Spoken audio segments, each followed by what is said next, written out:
Hello guys, আপনারা সবাই কেমন আছেন? আশা করি ভালো আছেন। ইভেন আমিও ভালো আছি। তো আপনাদেরকে একটা কথা বলতে যাচ্ছি যে রাগ রাগ জিনিসটা আপনি যত বেশি কন্ট্রোল করতে পারবেন তত আপনার উপকার হবে, ভালো হবে।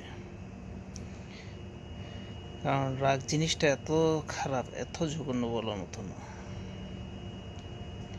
কারণ যত কম রাগ করতে পারবেন ততই ভালো, ততই মঙ্গল।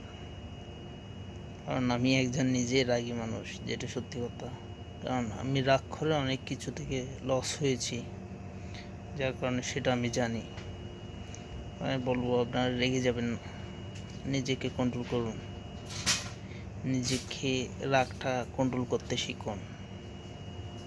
আর রেগে গিয়েছেন তো হেরে গিয়েছেন, হারার তো চলবে না। আপনার জয় পেতে হলে রাগটাকে কন্ট্রোল করতে শিখতে হবে। ভালো থাকবেন, ভালো রাখবেন। দেখা হচ্ছে নেক্সট ভিডিওতে।